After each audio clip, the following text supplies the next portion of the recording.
A ze mną w studiu jest pan Jakub Walicki, autor podcastu Przemyślane kadry. Dzień dobry. Dzień dobry. W tym tygodniu chcielibyśmy zaproponować, właściwie może pan, naszym słuchaczom jeden z filmów, które pan wybrał na wakacje. No jest to tytuł filmu Falcon Lake, Charlotte Le Bon. Tak, wybrałem to na wakacje tak sytuacyjnie, ale to są takie filmy, które ja w ogóle lubię i myślę, że można je oglądać w dowolnej chwili. I formuła jakby tego wyboru i opowiadania o tych filmach jest taka, że ja w paru zdaniach mówię o danym filmie, mówię dlaczego go lubię i też staram się wyjaśnić, chciałem podkreślić, że to jest taki subiektywny wybór, jakby subiektywne oceny, dlaczego dany film jest istotny w takim filozoficznym ujęciu. Taka jest idea tego mojego podcastu Przemyślane kadry, że ja czasem jakieś filozoficzne idee wyławiam z filmów i tutaj coś takiego robię właśnie. No właśnie, to co w takim razie pan wyłowił z Falcon Lake? O tym, co wyłowiłem, to powiem za chwilę, ale chciałem tylko na początek wspomnieć, że to jest film stosunkowo świeży, bo z 22 roku, film francusko-kanadyjski, który wyreżyserowała młoda reżyserka, 37-letnia Charlotte Le Bon, która jest aktorką i właśnie wiele osób może ją kojarzyć z jej ról, bo ona zagrała na przykład w serialu, takim serialu z HBO, który był stosunkowo głośny niedawno, Biały Lotos, o hotelach. Pewnie część słuchaczy kojarzy, a to Falcon Lake to jest jej debiut reżyserski. To jest film, który można gdzieś tam w internecie, zresztą jak te wszystkie filmy, o których ja będę wspominać, zamierzam wspominać, można znaleźć w internecie gdzieś na streamingach. I to jest film, który opowiada o tym w 3 słowach, że obserwujemy 13-latka z Paryża, Bastiena, który spędza wakacje z rodziną w domku nad jeziorem w Quebecu czy w Kanadzie i tam poznaje nieco starszą dziewczynę, Chloe, w której się zakochuje. I pomimo tego, że to jest taka dziwaczna relacja, pomimo różnicy wieku, obaw Bastiena, powstaje pomiędzy nimi taka specyficzna więź. I powiedziałbym tak w skrócie, że ten film to jest trochę taka historia inicjacyjna, trochę opowieść o dojrzewaniu, trochę historia miłosna, ale też w takim wydaniu właśnie takiej świeżej, dziecięcej relacji, którą my obserwujemy też oczyma dziecka. O tym chciałem zaraz powiedzieć 2 zdania. I te 2 wątki z mojego punktu widzenia się splatają. To znaczy to jest tak, że to jest trochę taka droga do dojrzewania, które wiedzie przez zakochiwanie się i to jest takie młodzieńcze zakochiwanie się, które też my wszyscy znamy z własnego doświadczenia, które nam pozwala odkrywać samych siebie. Wiąże Fascynacja się w ogóle. trochę, tak? Tak, Drugą tak, osobą. Mhm. dokładnie. I to jest właśnie ta fascynacja, o której pan mówi. To jest pierwszy z takich wątków, które mnie szczególnie w tym filmie zainteresowały, bo to jest taki wątek tego, że ta druga osoba, w której my się zakochujemy, którą jesteśmy zauroczeni, ona jakby ucieleśnia taki obcy świat. To jest dla mnie ciekawe, bo to w tym filmie widać, że to nie jest tak tylko, że ciebie interesuje konkretna osoba, ona cię fascynuje, ale ona jest trochę jak przybysz z takiego innego świata. Ja pamiętam takie doświadczenia z dzieciństwa, że na przykład ktoś pochodzi jeszcze z tej przeszłości słupskiej, takich szkolnych jakichś miłostek. Ktoś pochodzi z innego liceum, na przykład chodzi do innego liceum, do innej szkoły i to się jawi jakby zupełnie w jakimś innym świecie mieszkał, jakby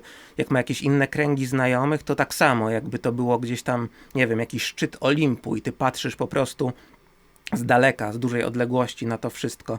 I w tym filmie to widać, bo ta Chloe, ta dziewczyna, w której Bastian się zakochuje, ona jest właśnie starsza, ona się zadaje ze starszymi dzieciakami, ona gdzieś nad tym jeziorem Falcon Lake leży, słucha muzyki i to jest takie dziecięce zauroczenie, w którym widać taką specyficzną magię właśnie. Coś takiego, że ta druga osoba, ona jakby ty sobie wyobrażasz, że w zasadzie ona, jeżeli się z nią spotkasz, zaczniesz się z nią spotykać, zaczniesz z nią spędzać czas, to jest w zasadzie przepustka do jakiegoś w ogóle innego świata, innego Zdradzi ci spektrum tajemnicę wrażeń. pewną, tak? Tak, właśnie to jest ciekawe, bo to jakby nawet nie chodzi o samą miłość, samo zakochiwanie się, tylko że ty dosłownie poprzez tą relację wkraczasz do innego świata i trochę tak jest z tym Bastienem z mojego punktu widzenia. Taka inicjacja trochę wieku młodzieńczego, właściwie dziecięcego, w taki starszy świat, powiedzmy, poważniejszych przemyśleń, poważniejszych spraw.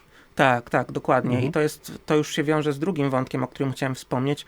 ten film mi się podobał z wielu powodów. Wydaje mi się, że on jest świetnie naprawdę zagrany, ale ja też lubię filmy, które są takie stosunkowo minimalistyczne i spójne, a on jest taki spójny, bo my obserwujemy ten okres wakacyjny, wszystko jest w zasadzie jedność miejsca, jedność czasu, bo akcja jest osadzona nad tym jeziorem, Falcon Lake, ale tym, co mnie też urzekło w tym filmie, jest jego subtelność, taka psychologiczna. Myślę, że on jest naprawdę przenikliwy psychologicznie i że on mi się z tym kojarzy właśnie, że on ukazuje bardzo sprawnie pewną mieszankę uczuć, że uczucia nie są proste. W tym filmie nie jest tak, że ci bohaterowie mają takie proste, czarno-białe uczucia, tylko to jakby wszystkie te uczucia, które warunkują ich reakcje, one są jakąś mieszanką uczuć i to naprawdę jest świetnie pokazane. To jest tak, że ten chłopak jest nieśmiały, cichy, zamknięty w sobie, Bastien, dziewczyna z kolei jest przebojowa i on jakby wkraczając w ten nowy świat, tak jak powiedziałem przed chwilą, za jej pośrednictwem ma takie uczucia z mojego punktu widzenia przemieszanej ze sobą ekscytacji, jakiejś obawy, lęku i tak dalej.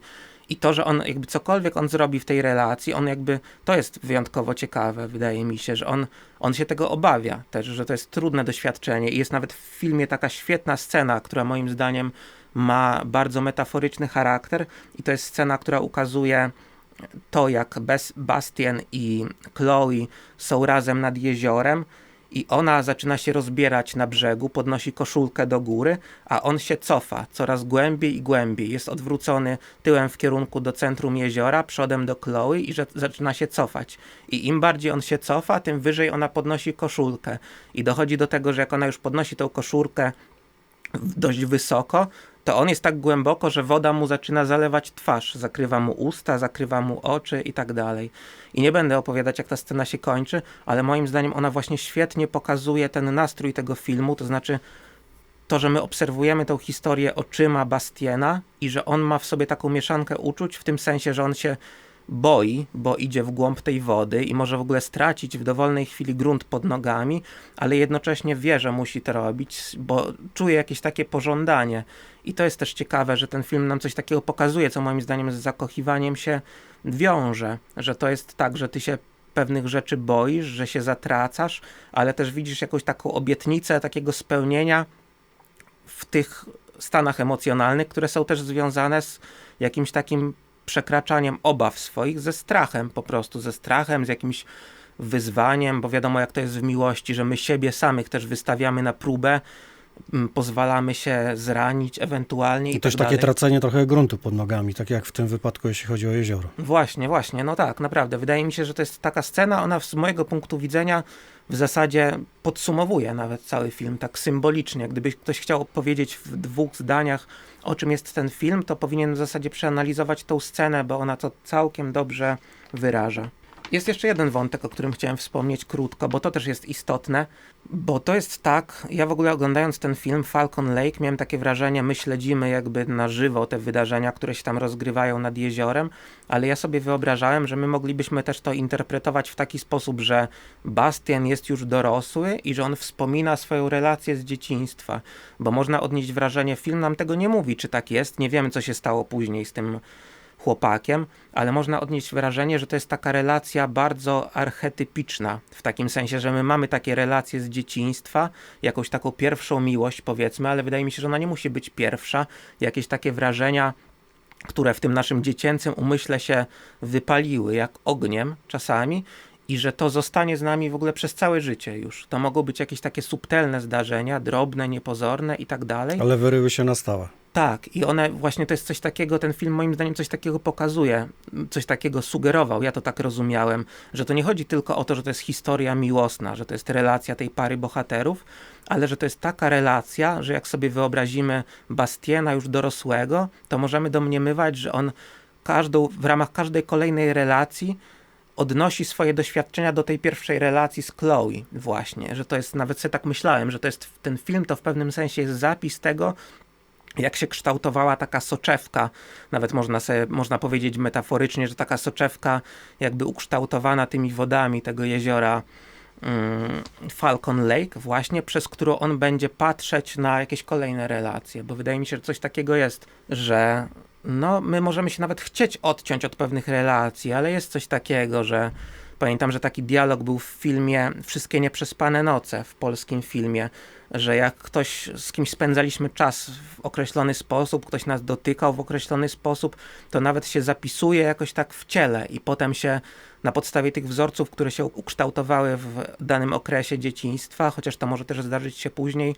potem do tego odnosimy wszystkie nasze kolejne I dążymy jak gdyby, związkowe. żeby odszukać te wszystkie dawne wrażenia. Możemy to robić jakoś podświadomie nawet na zasadzie jakiś, to nie musi być takie wprost, to może być na zasadzie antytez nawet, ale wydaje mi się, że to jest jakiś wzorzec, który gdzieś się tam zagnieździł głęboko w podświadomości i ja miałem wrażenie, że ten film właśnie nam opowiada o czymś takim, o takiej relacji archetypicznej, wzorcowej, która gdzieś tam w umyśle tego Bastiena się głęboko zagnieździła. No to polecamy w takim razie na wakacje film Falcon Lake Charlotte Le Bon, a polecał Jakub Walicki. Bardzo dziękuję za uwagę.